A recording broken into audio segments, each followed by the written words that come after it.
The Senate will come to order. I ask everyone to please rise and recite the Pledge of Allegiance. I pledge allegiance to the flag of the United States of America and to the republic for which it stands, one nation under God, indivisible, with liberty and justice for all. In the absence of clergy, let us bow our heads in a moment of silent reflection or prayer.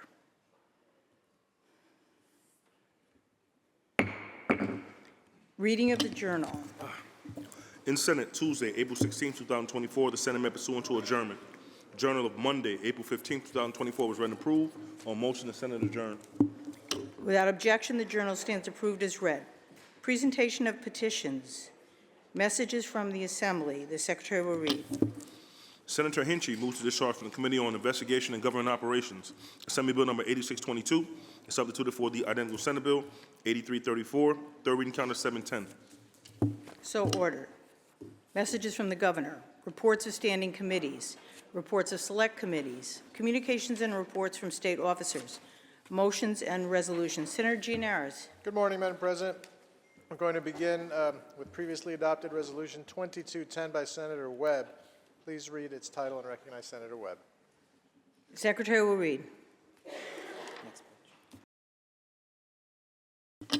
Senate Resolution 2210 by Senator Webb, mourning the death of Billy D. Anderson, a dedicated mother, fierce advocate for justice and civil rights, and distinguished member of her community. Senator Webb on the resolution. Thank you, Madam President. I rise to lift up the passing of a important leader, not just in my community in the Senate district, but also in our state, and that is Billy D. Anderson. I want to thank my colleagues and also you, Madam President, of course, Senate leadership, for supporting this resolution mourning the death of Ms. Anderson. She was a dedicated mother, a very fierce and unapologetic advocate for justice and civil rights. She was a distinguished member of my community. She was a member in the city of Binghamton. She passed away last year at the ripe young age of 91. For 30 years, she worked with one of our local organizations called Opportunities for Broome that helps individuals, families in getting access to quality, affordable housing. She also, through that organization, worked with their Head Start program to improve early education opportunities and quality of life for countless families in my community. She was a trailblazer, a leader in the civil rights movement. She organized bus trips to Washington, D.C., to right here to the Capitol here in Albany to fight for equality. She spoke out against racism and inequality in employment, the criminal justice system, education, housing, and so many other important issues. Over the course of her very distinguished life, she lifted up those who are often rendered voiceless, those who are oppressed, and strive for a better world. Ms. Anderson was a community leader, and her work was instrumental in revitalizing the Broome-Tioga NAACP. She was a woman of indomitable faith, an active member of Trinity AME Zion Church in Binghamton. However, her greatest passion when she wasn't fighting the good fight was being a mother to her 6 children, whom she raised to always stand up for what they believed in. I am very proud to be voting in favor of this resolution, and I hope my colleagues will join me by voting aye. Additionally, Madam President, I rise on the occasion of this resolution to welcome distinguished guests to the chamber. I am honored that the family of Billy D. Anderson is here in the gallery with us today. Some of her family members include, but we have a few that are here, Dr. Roxanne Graham, who's her daughter, E. James Anderson, Carl Anderson, Kyson Anderson, Warren Carter. And with that, Madam President, I ask that you welcome the family of Billy D. Anderson to our chamber. Senator Webb, to the Anderson family, we welcome you on behalf of the Senate. We extend to you the privileges and courtesies of the House. Please rise and be recognized.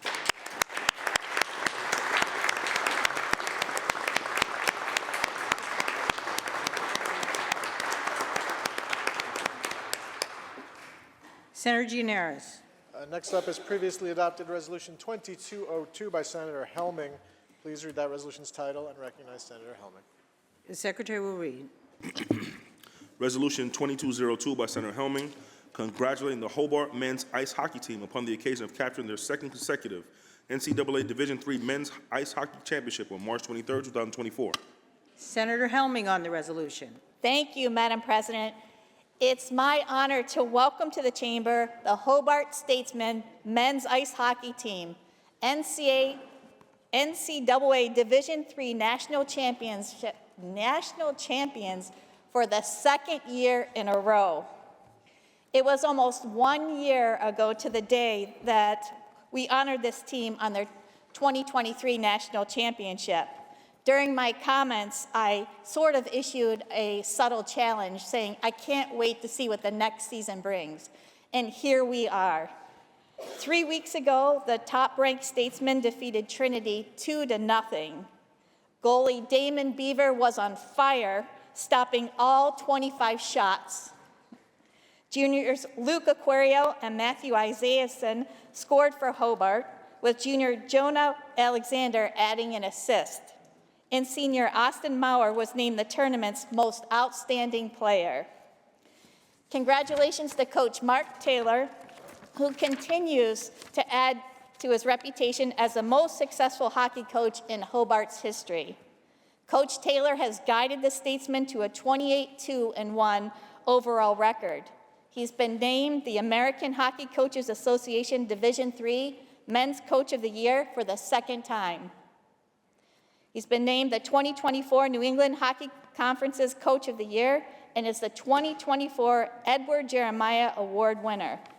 But having the opportunity to speak with Coach Taylor and knowing him, I imagine the real honor for him is building and mentoring a roster of young men who show great character and are ethical, hardworking team players. Coach Taylor and the team describe their strength and their special chemistry as mudita, an extreme joy and pleasure that comes from embracing and delighting in others' people's well-being and success. I got to personally witness this mudita this morning when this wonderful team, led by their coach, went over to the LOB to engage, to recognize, and to honor all of the Honor Flight veterans who are here in the Capitol today. I have chills. It was a wonderful experience for all of those veterans. Thank you very much. To Coach Taylor and the team, I want you to know that you have made all of us here in the state very, very proud because of your accomplishments on the ice and off the ice. But you know this, I get to feel it every day back at home. The city of Geneva is still buzzing with excitement because of everything that you continue to do, again, on and off the ice. And I'll wrap up with this, and again, no pressure, but will I see you next year? Three-peat, right? Yeah. Congratulations, Madam President. I am honored to be able to sponsor this resolution and to vote in the affirmative. Thank you. Thank you, Senator Helming. Senator Cooney on the resolution. Well, thank you, Madam President, and thank you, Senator Helming, for bringing forth this resolution.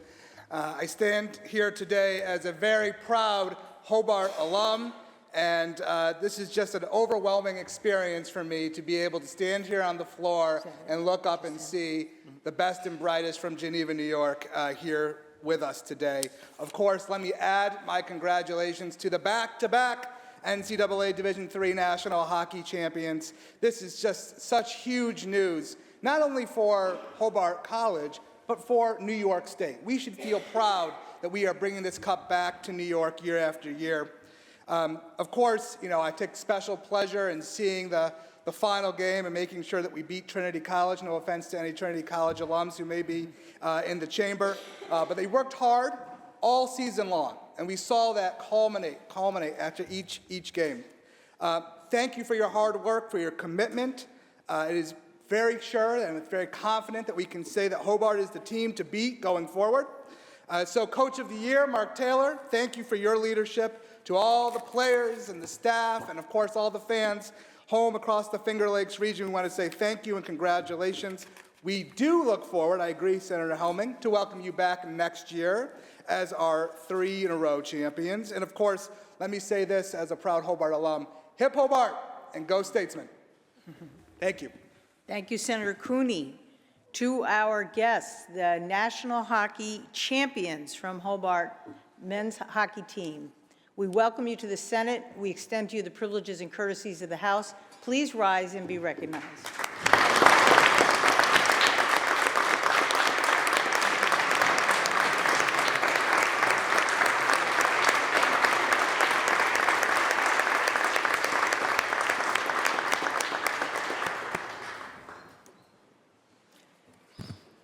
The resolution was previously adopted. Both resolutions were previously adopted on April 9th. Senator Gianaris. Please take up previously adopted Resolution 1923 by Senator Clear. Read its title and recognize Senator Clear. The Secretary will read. Resolution 1923 by Senator Clear, memorializing Governor Kathy Hochul to proclaim April 2024 as Jazz Appreciation Month in the state of New York.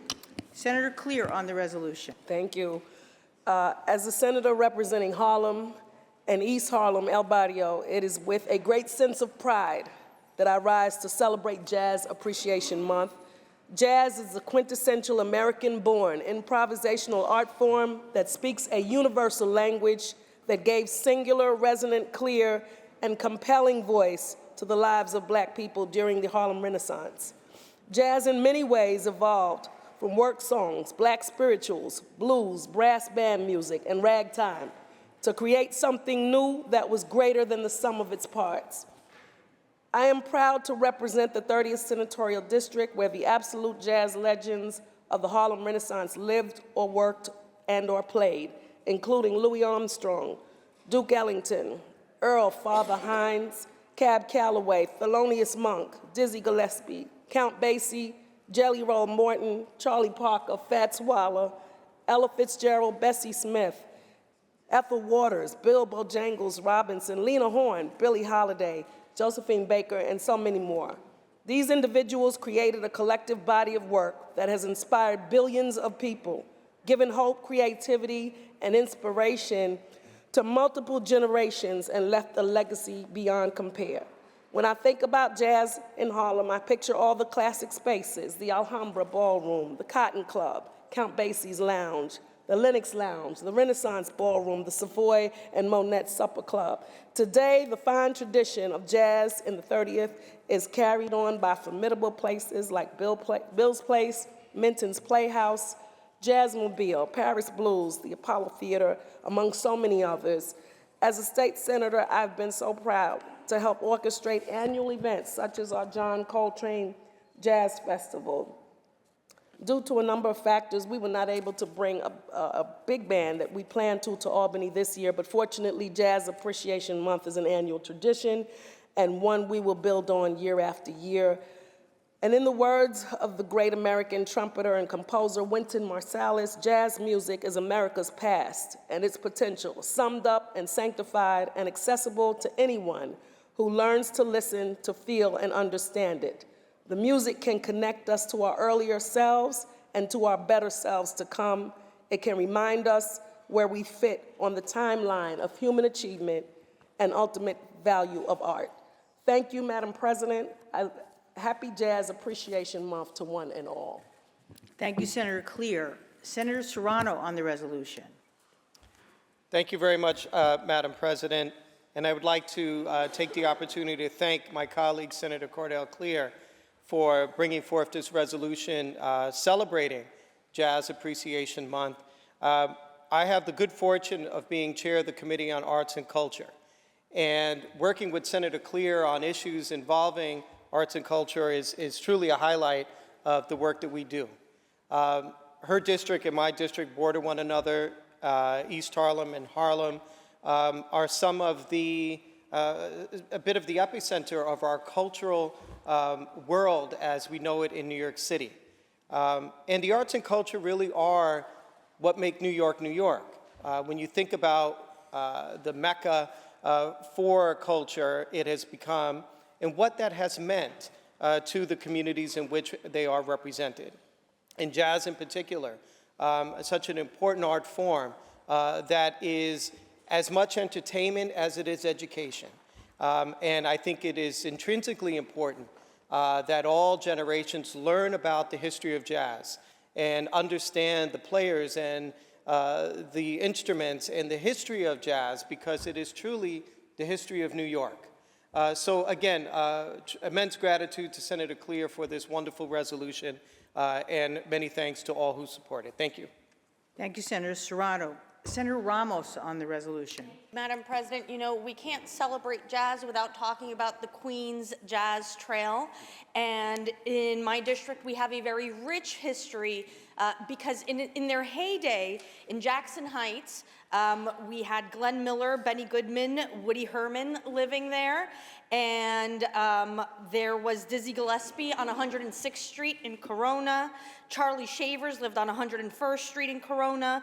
Junior Mance and Jimmy Heath both lived in East Elmhurst. And of course, Satchmo himself, Louis Armstrong, lived on 107th Street, where today we have a beautiful museum and a brand new education center to welcome students and aspiring musicians, including my favorite trumpet player, my youngest son, Tomas.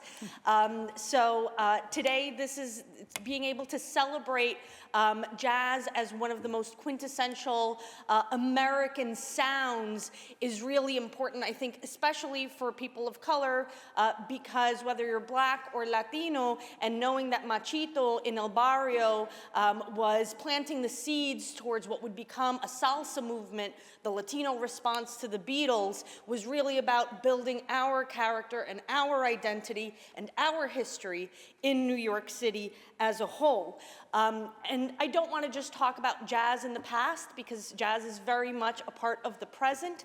I, of course, want to reiterate my invitation for folks to visit the Louis Armstrong Museum on 107th Street in Corona, but there's also Terraza 7 on Glean Street in Elmhurst in my district. And shout outs to the staff at the Zinc Bar, Smalls, Mesro, Smoke, and all of the amazing jazz clubs that make New York City what it is. Thank you. Thank you, Senator Ramos. Senator Sanders on the resolution. And now everybody knows where I hang out. Thank you, Madam President. I want to commend our Senator Claire for understanding that jazz has to be recognized. It is a force of nature. It's beyond a music. It has become part of the lifestyle, a world unto itself. You've heard many of the previous speakers speak of jazz and its influence. Of course, Senator Ramos was kind enough to say some of where jazz ended up in Queens. I am still researching my own particular area. It seems that many of these folk made it to Senator Comrie's area. I'm sure they were about to come to mine over time, but they enjoyed his district so much that they didn't make it to mine, to my knowledge, but we're still doing the research. But jazz is more than that. Jazz can be considered American classical music. It's one of the only musics that have been made in America. Every other music can trace its roots to some other place in the world, but this music was made in America and by Americans. But jazz is more than that. Jazz is part of a lifestyle. It's a culture. It's when you think of what's cool, you start with jazz musicians for whatever reason. When you try to be cool, the word cool itself probably came out of the jazz, the bebop era. It's part of a language. It's part of everything. It's ingrained in the things that we do.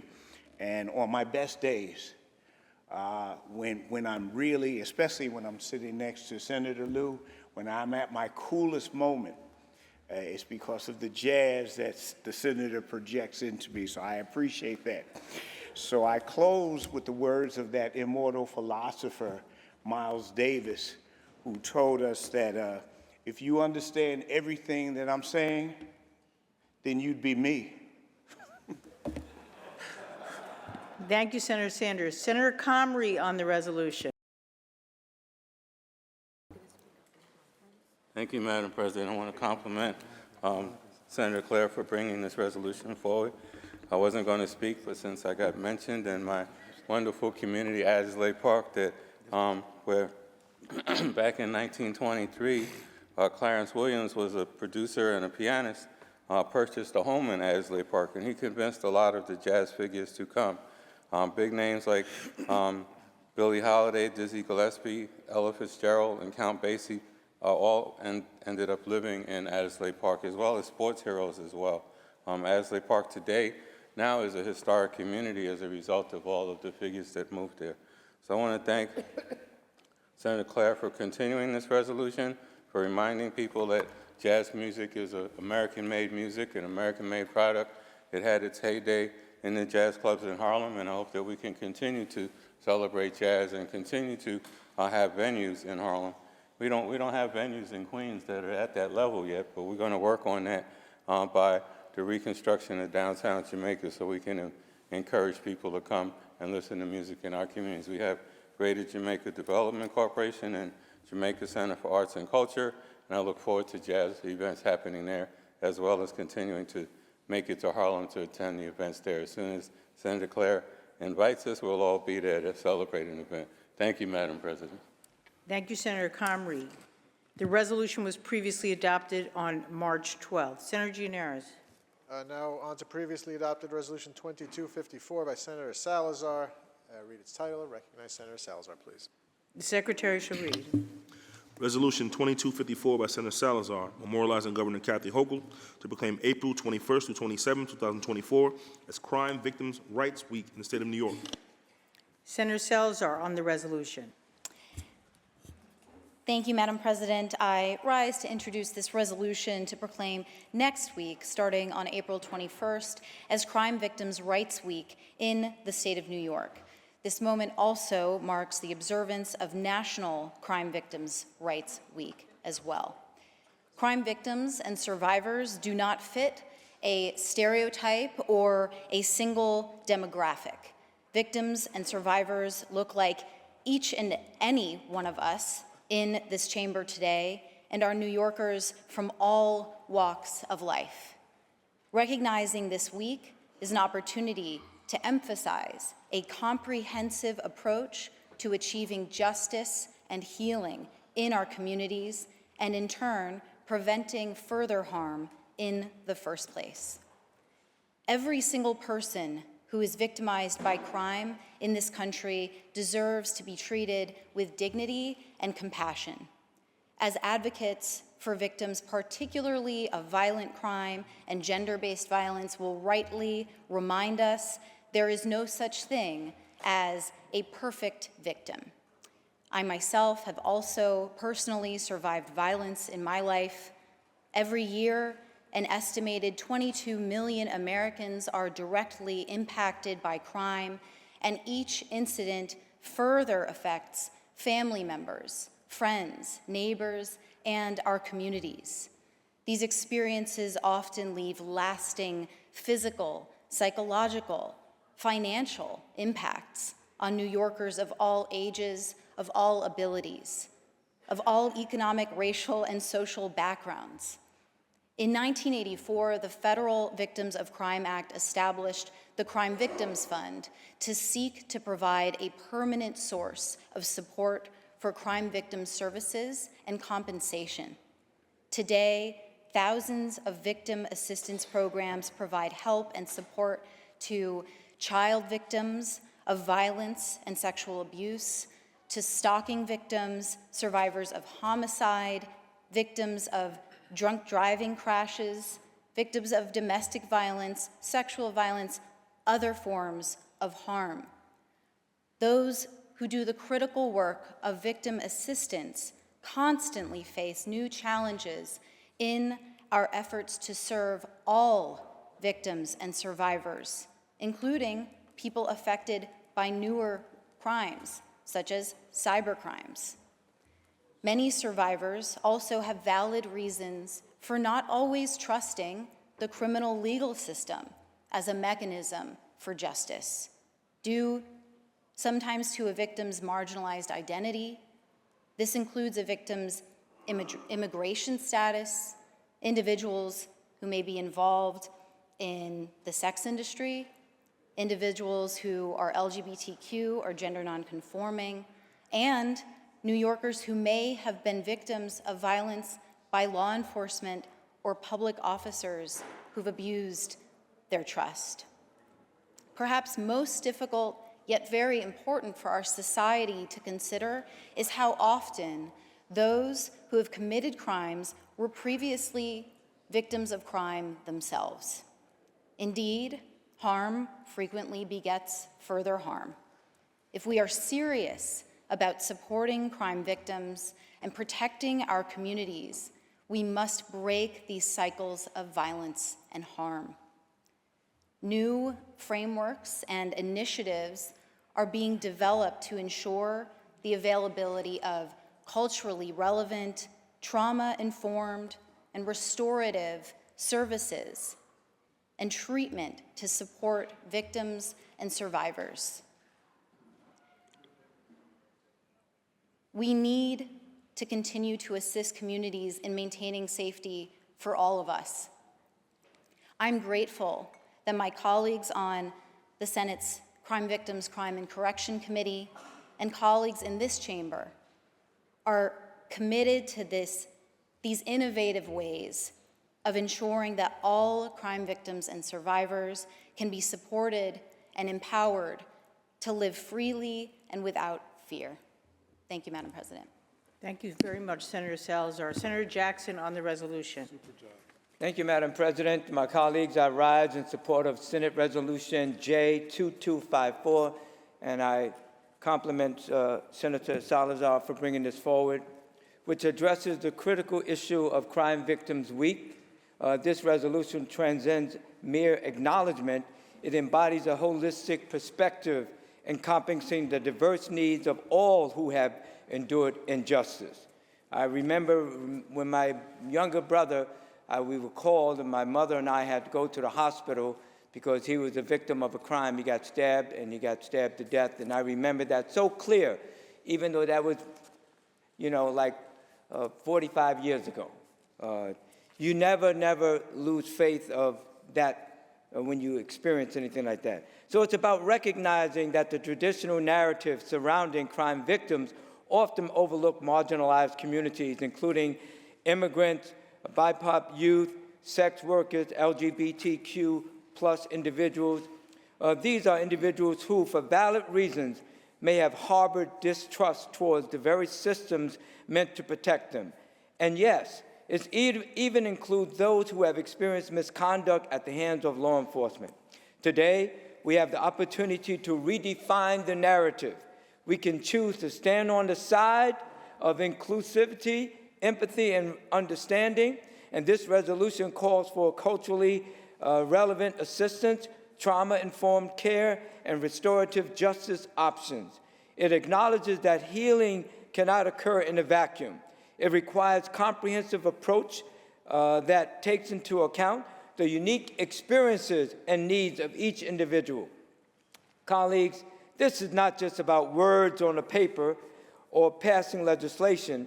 It's about sending a powerful message, one of solidarity, compassion, and hope. It's about reaffirming our commitment to justice for all, regardless of race, gender, sexual orientation, or socioeconomic status. And as we move forward, let us remember the voices that often go unheard, the pain that is often overlooked, and the healing that is long overdue.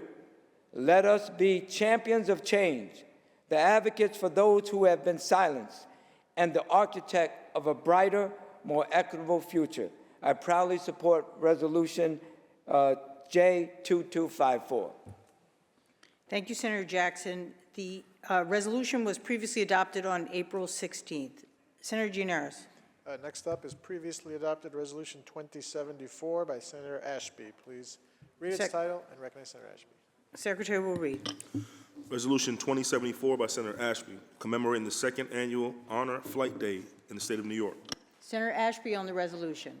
Thank you, Madam President. I'm proud to stand today and commemorate the second annual Honor Flight Day in the state of New York. We hosted earlier today veterans from World War II, the Korean War, the Vietnam War, and while the Honor Flight started out as focusing on bringing our World War II veterans down to our nation's capital to experience the memorials and commemorate their service, it's now expanded to other wars such as the Korean War and the Vietnam War, which I think are imperative to show our respect and resolve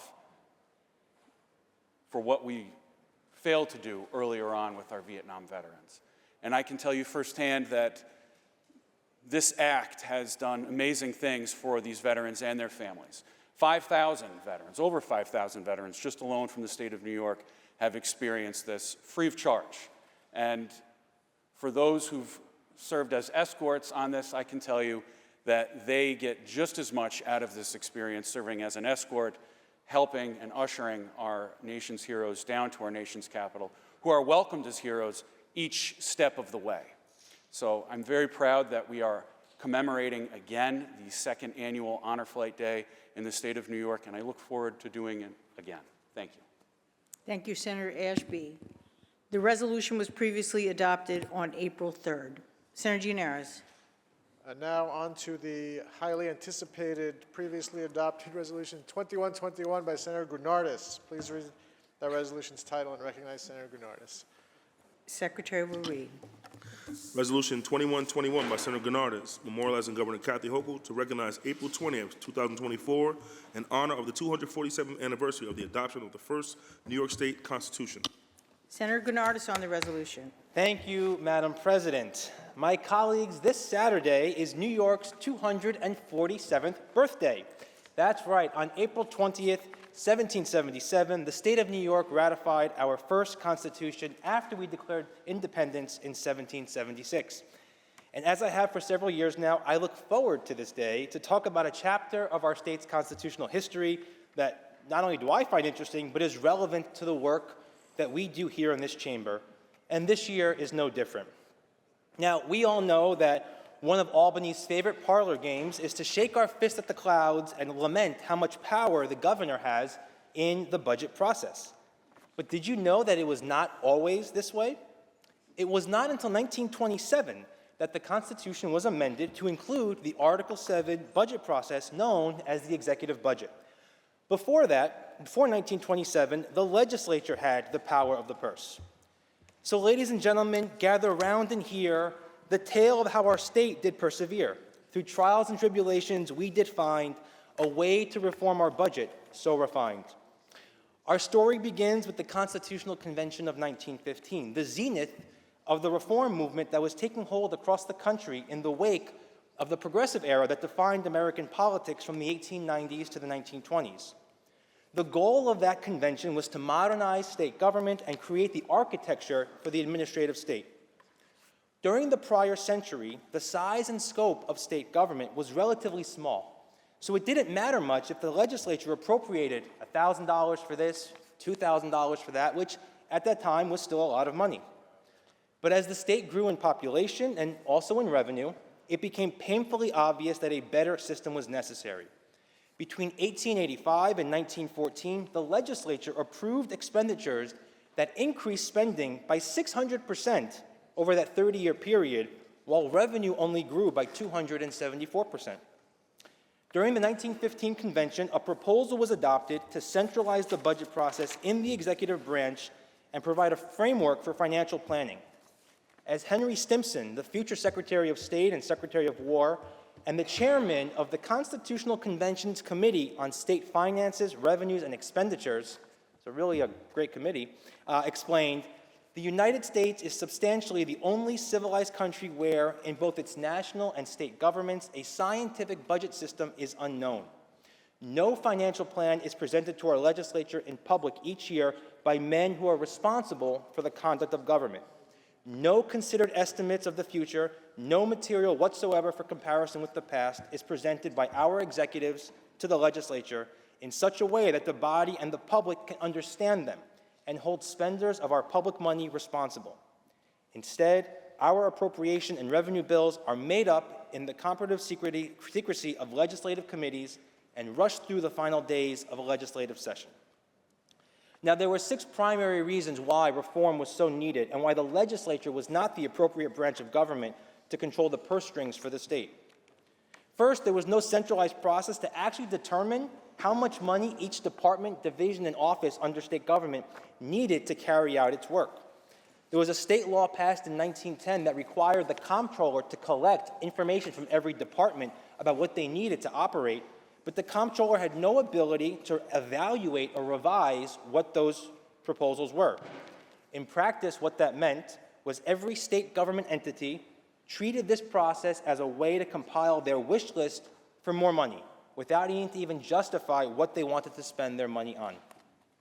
Secondly, the legislature as an institution was simply not well structured to control the state's financial planning. Our purpose was to legislate. We had no administrative control over the offices of state government and therefore no ability to directly manage the administrative state. Additionally, as we all well know, crafting a budget as a delicate balance of advocating statewide spending priorities while making sure that we can bring home enough bacon to our local districts.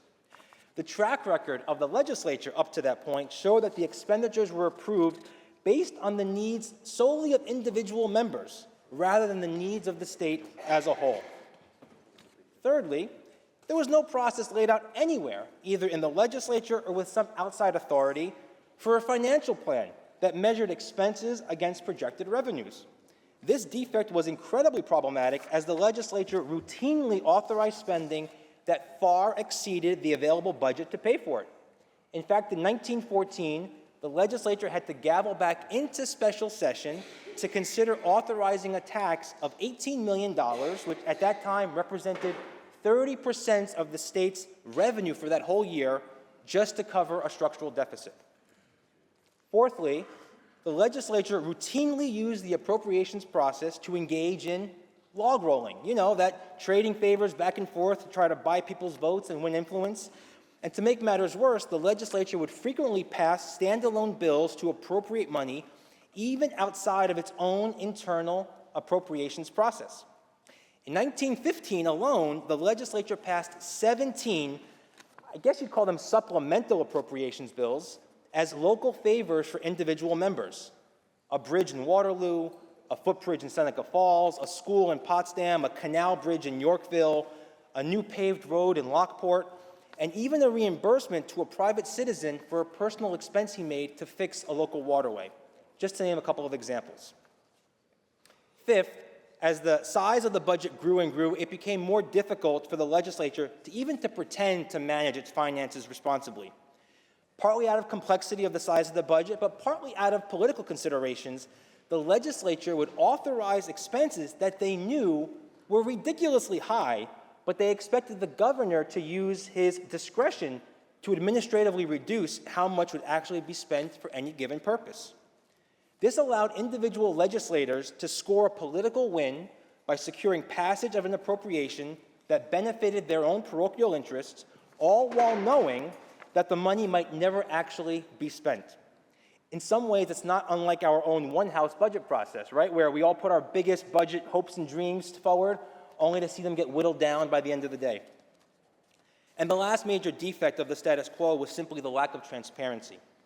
The appropriations bills were drafted solely by the respective financial chairpersons in each chamber. As one delegate to the Constitutional Convention complained, at the present time, the work is carried on in quiet by the chairman of the 2 finance committees.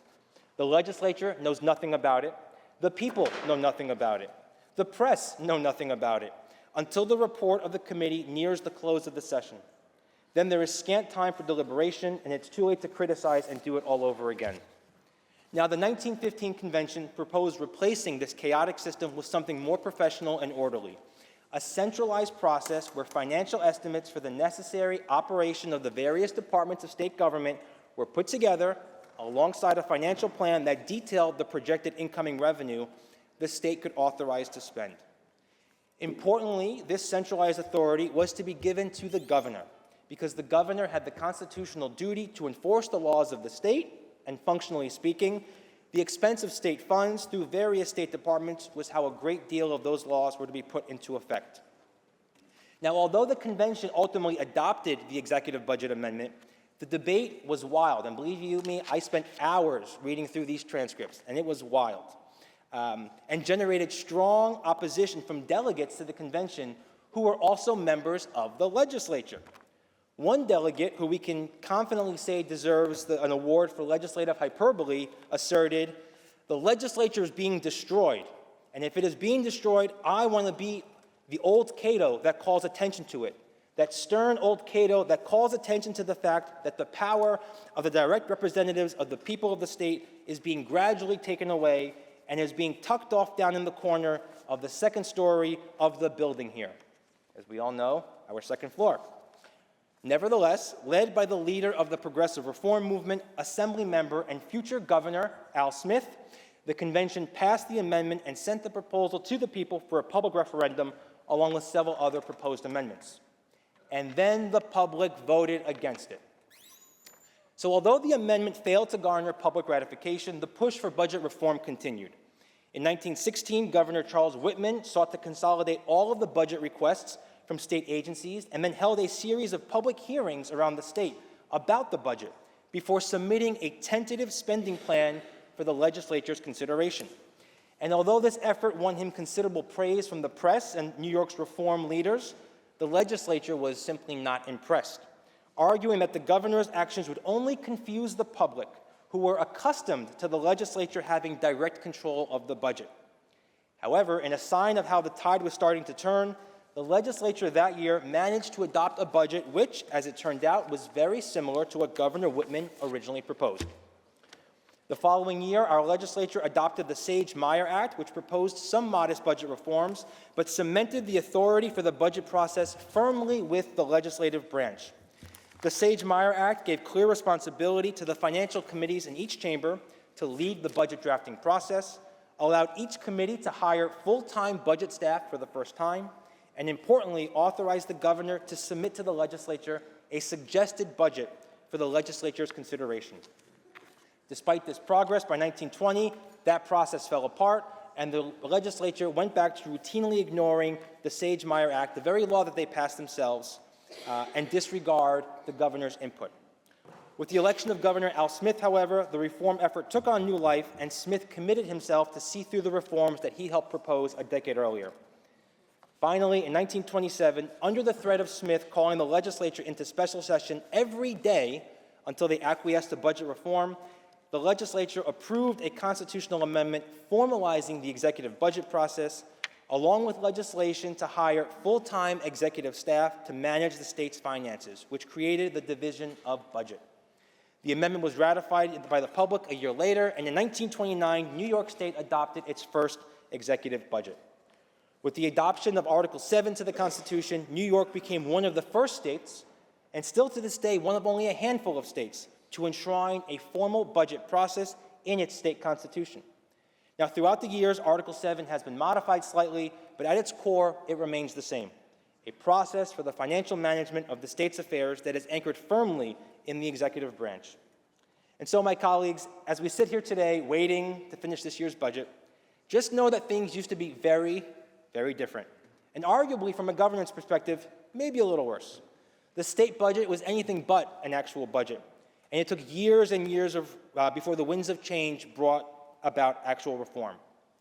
Now, you might be wondering, I haven't even touched on Silver v. Pataki, which I know brings often more ire from those of us in this chamber at the budget process, but that'll have to wait for another Constitution Day. So with that, Madam President, I say happy birthday, New York, happy Constitution Day, and I vote aye. Thank you. Thank you, Senator Gennardis. Senator Krueger.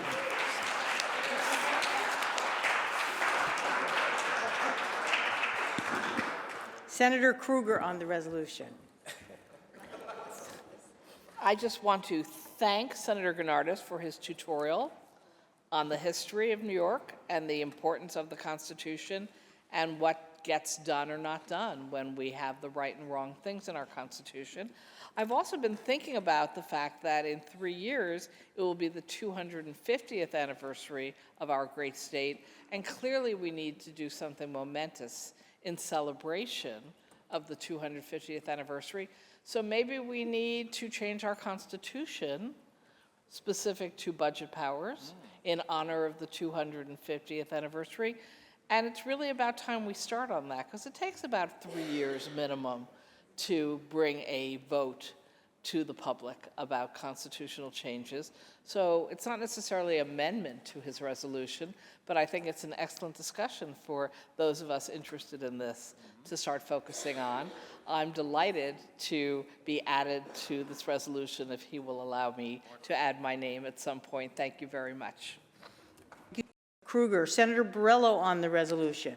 Thank you, Madam President. As usual, I was riveted by the words of Senator Gounardes on his Constitution Day speech, but I was particularly interested to hear about the history of more than 100 years ago, where the politicians asked for more than they thought was realistic, where there were deals made behind closed doors, and it was a non-transparent, completely opaque process. I'm so glad that here in 2024, we don't live in a state like that anymore. So happy Constitution Day. Thank you.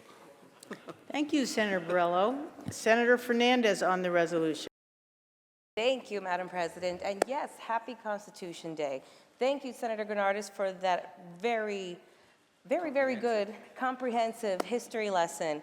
And to Senator Kruger, I agree. We do need to do something, and we can do something because I have a bill for that. So if you'd like to see this momentum pick up, as I would too, and I hope that my other colleagues do as well, know that we have a bill, S2062, protecting the people's budget, and that momentum can start today. So let me know. But thank you so much. Happy Constitution Day.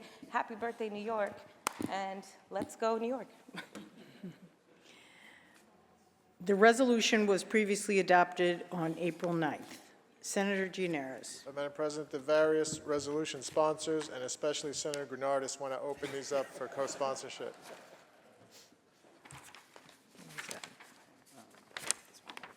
The resolutions are open for co-sponsorship. Should you choose not to be a co-sponsor, please notify the desk. Senator Gianaris. Take out the calendar.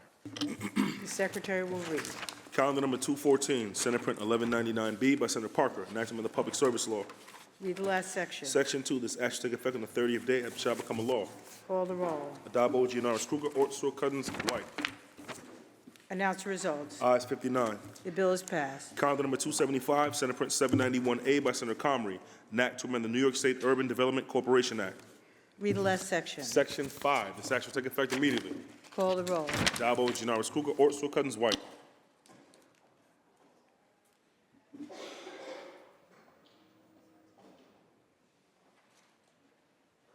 Announce the results. I'm sorry. In relation to Calendar 275, those senators voted in the negative are Senators Oberacker, O'Mara, Ort, Palumbo, Steck, and White. Ayes 53, nays 6. The bill is passed. Calendar number 365, Senate Print 308 by Senator Salazar, an act to amend the correction law. Read the last section. Section 2, this act shall take effect immediately. Call the roll. Adabo, Gianaris, Kruger, Ort, Cousins, White.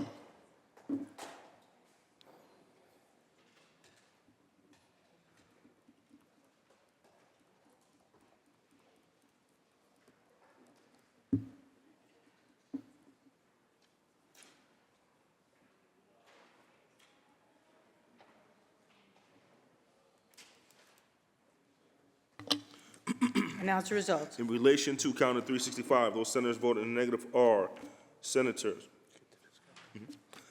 Ashby, Borrello, Kenzari Fitzpatrick, Griffo, Helming, Lanza, Martins, Patera, Oberacker, O'Mara, Ort, Palumbo, Rhodes, Steck, Tedisco, Weber, and White. Ayes 42, nays 17. Bill is passed. Calendar number 471, Senate Print 8576 by Senator Martinez, an act in relation to authorizing Church of the Living God Pillar and Ground to file an application for exemption from real property taxes.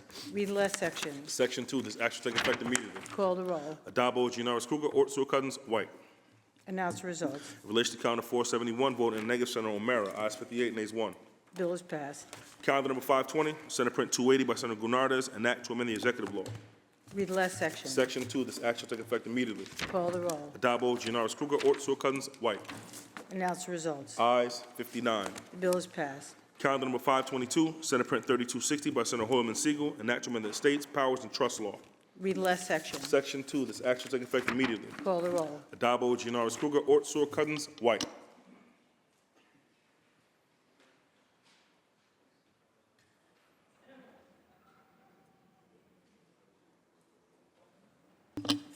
Announce the results. In relation to calendar 522, those senators voting in the negative are Senators Martins, Rhodes, and White. Ayes 56, nays 3. The bill is passed. Calendar number 580, Senate Print 4036 by Senator Mannion, an act to amend the general business law. Read the last section. Section 3, this act shall take effect immediately. Call the roll. Dabo, Gianaris Kruger, Ort, Sewell, Cousins, White. Announce the results. Ayes 59. The bill is passed. Calendar number 702, Senate Print 6646 by Senator Ramos, an act to amend the labor law. Read the last section. Section 2, this act shall take effect immediately. Call the roll. Dabo, Gianaris Kruger, Ort, Sewell, Cousins, White. Senator Ramos to explain her vote. Thank you, Madam President. You know, in Gothamus this past Monday, we learned that Cornell University's School of Industrial and Labor Relations designed a new tool called the Wage Atlas tool that tracks the cost of living and the depth of poverty in New York State. The tool actually showed that only half of New Yorkers right now are earning a living wage. And as you might recall, last year we raised and indexed the minimum wage, and we know it didn't go far enough to end the scourge of poverty in New York State that's pushing families out of our state and compromising our safety. Yearly rises in inflation have decreased the value of the minimum wage over time, meaning that the value of a paycheck can't stretch to cover the basics the way it should.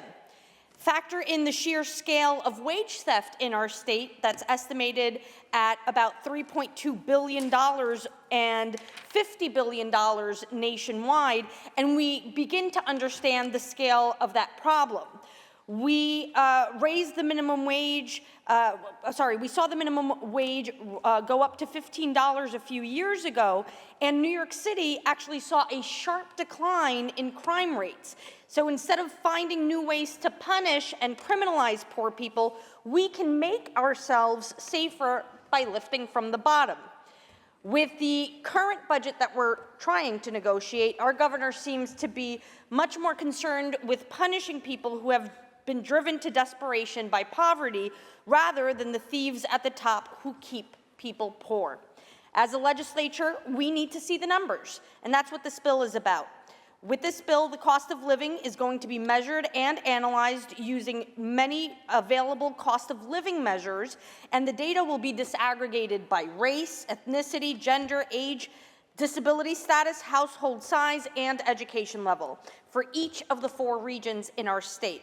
The state has an obligation to ensure that the legislature has access to accurate data on the cost of living and the adequacy of the current minimum wage. This bill is going to ensure that we actually fulfill that obligation, and I vote aye. Thank you. Senator Ramos to be recorded in the affirmative. Announce the results. In relation to calendar 702, those senators voting in the negative are Senators Borrello, Cancelliere Fitzpatrick, Griffo, Helming, Obaracker, O'Mara, Rhodes, Steck, Weber, and White. Ayes 49, nays 10. Bill is passed. Calendar number 710, Assembly number 8622 by Assemblymember Barrett, an act to amend the Public Officers Law. Read the last section. Section 2, this act shall take effect immediately. Call the roll. Dabo, Gianaris Kruger, Ort, Sewell, Cousins, White. Announce the results. Ayes 59. The bill is passed. Senator Gianaris, that completes the reading of today's calendar. Is there any further business at the desk? There is no further business at the desk. Let me remind my majority colleagues, we are moving immediately to a continuation of conference. And with that, I move to adjourn until tomorrow, April 18th at 11 a.m. On motion, the Senate stands adjourned until April 18th at 11 a.m.